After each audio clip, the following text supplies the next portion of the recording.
Hello friends, இன்றைக்கி நம்ம ரெஸ்டாரண்ட்டில் கிடைக்கிற மாதிரியான நல்ல ஒரு க்ரீமியான நல்ல ஒரு சாஃப்டான பன்னீர் பட்டர் மசாலா தாங்க இன்றைக்கி ரெடி பண்ண போகிறேன். இந்த வீடியோவில் நிறைய டிப்ஸ் அண்ட் ட்ரிக்ஸ் எல்லாம் இருக்குது. வீடியோ ஸ்கிப் பண்ணாமல் பாருங்கள் ஃப்ரெண்ட்ஸ். இந்த மாதிரி பன்னீர் பட்டர் மசாலா நம்ம செய்யும்போது ரெஸ்டாரண்ட் பக்கமே போக மாட்டாங்க. அந்தளவுக்கு டேஸ்ட் ரொம்பவே சூப்பராக இருக்கும். நல்ல ஒரு சாஃப்டாக பன்னீர் பட்டர் மசாலா கிடைக்கிறதுக்கு என்ன மாதிரி டிப்ஸ் யூஸ் பண்ணணும் அப்படின்ற ஃபுல் டீட்டெயில்டு வீடியோ தாங்க பார்க்க போகிறோம். வாங்க இப்போ நம்ம நல்ல ஒரு சாஃப்டான க்ரீமியான பன்னீர் பட்டர் மசாலா எப்படி ரெடி பண்ணுறோம் அப்படின்றத வீடியோக்குள்ளே போய் பார்க்கலாம். நம்ம ரெஸ்டாரண்ட்டில் கிடைக்கிற மாதிரியான பன்னீர் பட்டர் மசாலா தாங்க ரெடி பண்ண போகிறோம். ரொம்ப ஈஸியாக ரொம்ப ஃபாஸ்ட்டாக ரெடி பண்ணிடலாம். 2 மீடியம் சைஸ் வெங்காயம் எடுத்துருக்கேன். அதை நீல வாக்கில் கட் பண்ணி எடுத்துக்கலாம். அடுத்து ஒரு பேன் எடுத்து வச்சுருக்கேன். எடுத்துகிட்டு மெஷரிங் கப்பில் 1 கப் அளவு முதல்ல தண்ணி சேர்த்துக்கிறேன். திரும்ப ஒரு 1/2 கப் அளவு தண்ணி சேர்த்துக்கோங்க. மொத்தத்துக்கு 1/2 கப் அளவு தண்ணி சேர்த்துக்கிறேங்க. தண்ணி சேர்த்துட்டு வெங்காயம் பார்த்திங்கன்னா மெஷரிங் கப்பில் 1 கப் அளவுக்கு வெங்காயம் கட் பண்ண வெங்காயம் சேர்த்துருக்கேங்க. அடுத்து மீடியம் சைஸ் தக்காளி, பெங்களூர் தக்காளி சேர்த்துக்கோங்க. 4 தக்காளி இந்த மாதிரி நீல வாக்கில் கட் பண்ணி எடுத்து வச்சுக்கலாம். நாட்டு தக்காளி வேணாம், பெங்களூர் தக்காளியாக யூஸ் பண்ணிக்கோங்க. அது பார்த்திங்கன்னா மெஷரிங் கப்பில் வந்து 1/4 கப் அளவுக்கு நமக்கு தக்காளியோட அளவு பார்த்திங்கன்னா 1/4 கப் அளவுக்கு இருக்குது. வெங்காயம் தக்காளியும் நல்லா தண்ணியில் போட்டாச்சுங்க. நல்லா வேகணும். வெங்காயம் தக்காளி நல்லா வேக வச்சு தான் நமக்கு பன்னீர் பட்டர் மசாலா ரெடி பண்ண போகிறோம். அடுத்து பார்த்திங்கன்னா 2 துண்டு பட்டை சேர்த்துக்கிறேன். சின்ன ஏலக்காய், அதில் 3 ஏலக்காய் அளவு சேர்த்துக்கிறேங்க. 15 முந்திரி பருப்பு சேர்த்துருக்கேன். முந்திரி பருப்புலாம் உங்களோட விருப்பம் தாங்க. நல்ல ஒரு க்ரீமியாக கிடைக்கும். டேஸ்ட் நல்ல ஒரு இனிப்பு டேஸ்ட் இருக்கும். அதனால் ஒரு 15 முந்திரி பருப்பு, ஒரு சின்ன துண்டு இஞ்சி, 3 பல் பூண்டு எல்லாம் சேர்த்துட்டு தண்ணியில் நல்லா வேகட்டும்.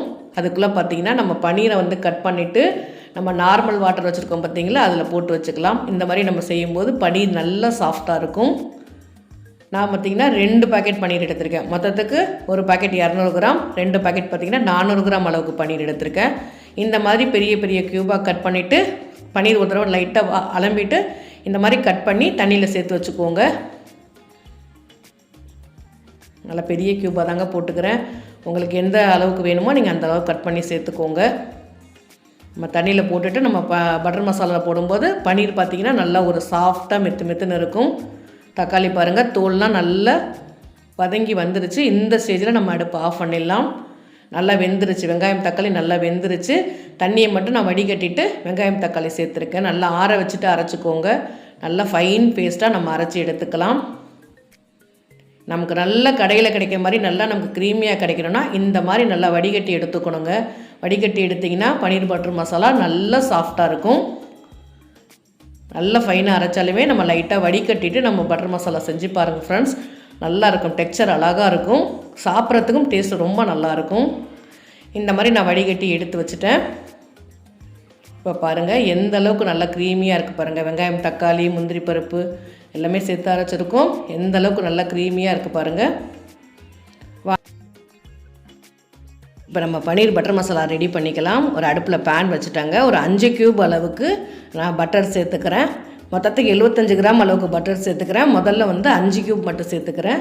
சேர்த்துட்டு அடுப்பை லோ ஃப்ளேம்லேயே வச்சுக்கோங்க. பட்டர் வந்து ரொம்ப உருகக்கூடாது. ஓரளவுக்கு லைட்டாக நிறம் மாறின உடனே 1 டீஸ்பூன் அளவுக்கு தனி மிளகாய்த்தூள், 1 டீஸ்பூன் அளவுக்கு காஷ்மீரி மிளகாய்த்தூள் நிறத்துக்காக சேர்த்துக்கிறோம். சேர்த்து ஒரே 1 நிமிஷம் மட்டும் லைட்டாக நல்லா வதக்கிக்கலாம். நல்லா வதங்கினதுக்கப்புறம் நம்ம அரைச்சி வச்ச தக்காளி வெங்காயம் முந்திரி பருப்பு பேஸ்ட் அப்படியே சேர்த்துக்கோங்க. சேர்த்துட்டு நல்லா மிக்ஸ் பண்ணிக்கோங்க. ரொம்ப சூப்பராக இருக்கும் ஃப்ரெண்ட்ஸ். நம்ம நானோட வச்சு சாப்பிட்றதுக்கு, சப்பாத்தியோட வச்சு சாப்பிட்றதுக்குலாம் ரொம்பவே சூப்பராக இருக்கும். ட்ரை பண்ணி பாருங்கள். நம்ம இந்த மாதிரி வேக வச்சு செய்யும்போது டேஸ்ட்டும் ரொம்பவே நல்லாயிருக்கும். அடுத்து பார்த்திங்கன்னா கொஞ்சம் திக்காக இருக்கிறதுனால மெஷரிங் கப்பில் 1/2 கப் அளவு தண்ணி சேர்த்துக்கிறேன். தண்ணி சேர்த்துட்டு நல்லா கொதிக்கட்டுங்க. நல்லா ஒரு 5லேருந்து 7 நிமிஷம் நல்லாவே கொதித்து இந்த அளவுக்கு நல்லா நிறம் மாதிரி ரெடி ஆகிடுச்சு. நல்லா ஒரு தடவை நல்லா கலந்து விட்டுக்கோங்க. அடி பிடிக்காமல் மட்டும் நல்லா பார்த்துக்கோங்க. இந்த அளவுக்கு நல்லா திக்காயிடுச்சு பாருங்கள். நல்லா க்ரீமியாகவும் வந்துடுச்சு. 1 டீஸ்பூன் அளவுக்கு மல்லித்தூள், 1 டீஸ்பூன் அளவுக்கு கறி மசால் தூள், 1/2 டீஸ்பூன் அளவுக்கு கசூரி மேத்தி நல்லா பவுடர் பண்ணி சேர்த்துருக்கேன். சேர்த்துட்டு நல்லா மிக்ஸ் பண்ணிக்கோங்க. 1 டீஸ்பூன் அளவுக்கு டேபிள் சால்ட் எல்லாமே சேர்த்துட்டு நல்லா மிக்ஸ் பண்ணிக்கோங்க. திரும்ப ஒரு 5 நிமிஷம் நல்லாவே கொதிக்கட்டும்.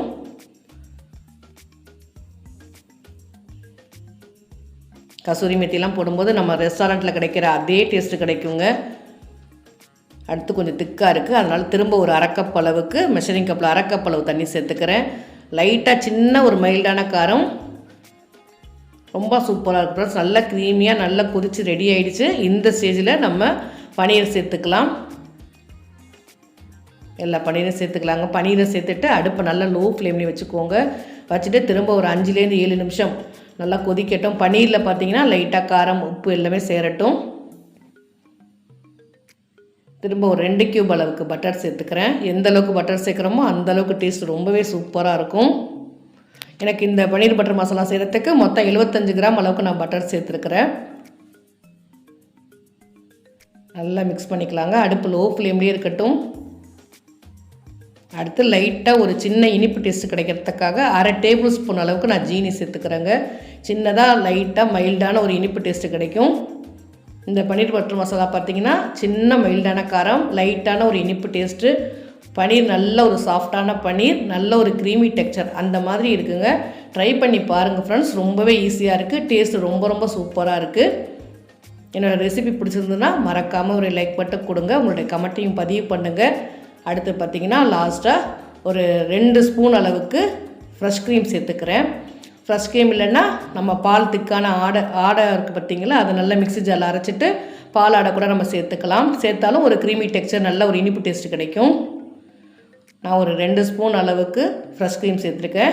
இது பார்த்திங்கன்னா நம்ம ரெஸ்டாரண்ட்டில் கிடைக்கக்கூடிய அதே டெக்ஸ்சரில் நமக்கு ரெடி ஆகிடுச்சு. இந்த ஸ்டேஜில் நம்ம அடுப்பு ஆஃப் பண்ணிடலாம். ஆறினத்துக்கு அப்புறம் இன்னும் இதை விட லைட்டாக திக்கான ஸ்டேஜுக்கு வந்துடும். இப்போ நான் சப்பாத்தி மாவுலாம் நான் ஏற்கனவே பிசைஞ்சு வச்சுட்டாங்க. நம்ம சப்பாத்தி போட்டுக்கலாம். இன்றைக்கி பார்த்திங்கன்னா நான் லேயர் சப்பாத்தி தாங்க போட போகிறேன். முதல்ல ரவுண்ட் ஷேப் பண்ணிக்கிறேன். அதுக்கப்புறம் எண்ணெய் அப்ளை பண்ணிக்கலாம். எல்லா பக்கம் நல்லா எண்ணெய் அப்ளை பண்ணிவிட்டு அப்படியே மடிச்சுக்கிறேன். முக்கோணம் மாதிரி நம்ம எப்பொழுதும் போல் மடிப்போம் பார்த்திங்களா, அந்த மாதிரி மடிச்சுக்கலாம். அடுத்து மாவு தொட்டுட்டு நம்ம சப்பாத்தி போட்டுக்கலாம். இந்த மாதிரி சாஃப்டான லேயர் சப்பாத்தி கூட பன்னீர் பட்டர் மசாலா வச்சு சாப்பிடும்போது டேஸ்ட் அட்டகாசமாக இருக்கும் ஃப்ரெண்ட்ஸ். ட்ரை பண்ணி பாருங்கள். கல் சூடாயிடுச்சுங்க. சப்பாத்தி போட்டுக்கிறேன். நல்லா சாஃப்டாக வரும், நல்லா உப்பி வருது பாருங்கள். அவ்வளோதான் ஃப்ரெண்ட்ஸ். நம்ம திருப்பி போட்டுக்கலாம். நான் லைட்டாக நெய் போட்டுக்கிறேன். லைட்டாக நெய் சேர்த்துட்டு நம்ம சப்பாத்தி போடும்போது நம்ம மதியம் கூட நம்ம லஞ்ச் பாக்ஸுக்கு இந்த நெய் போட்ட சப்பாத்தியும் பன்னீர் பட்டர் மசாலாவும் வச்சு சாப்பிட்றதுக்கு ரொம்ப சூப்பராக இருக்கும். வாங்க இப்போ நம்ம சப்பாத்தியும் பன்னீர் பட்டர் மசாலாவும் எப்படி இருக்குன்னு சாப்பிட்டு பார்க்கலாம். நல்ல ஒரு க்ரீமி டெக்ஸ்சரோட, லைட்டான மைல்டான ஒரு சின்ன காரத்தோட, சின்ன இனிப்பு டேஸ்ட்டோட, நல்ல க்ரீமியாக டேஸ்ட்டு சூப்பராக இருக்கும் ஃப்ரெண்ட்ஸ். ட்ரை பண்ணி பாருங்கள். என்னோடய ரெசிபி பிடிச்சிருந்தா மறக்காமல் ஒரு லைக் மட்டும் கொடுங்க. ஆறினத்துக்கப்புறம் ஓரளவு ஆறினத்துக்கப்புறம் இந்த அளவுக்கு திக்கான ஸ்டேஜ் கிடைக்கும். நம்ம சப்பாத்தி கூட சேர்த்து பட்டரோடு சேர்த்து பன்னீரோடு சேர்த்து சாப்பிடலாம். இந்த மாதிரி சாஃப்டான லேயர் சப்பாத்தி கூட பன்னீர் பட்டர் மசாலா சேர்த்து சாப்பிடும்போது டேஸ்ட் அட்டகாசமாக இருக்கும் ஃப்ரெண்ட்ஸ். என்னோடய ரெசிபி பிடிச்சா ஒரே லைக் கொடுங்க.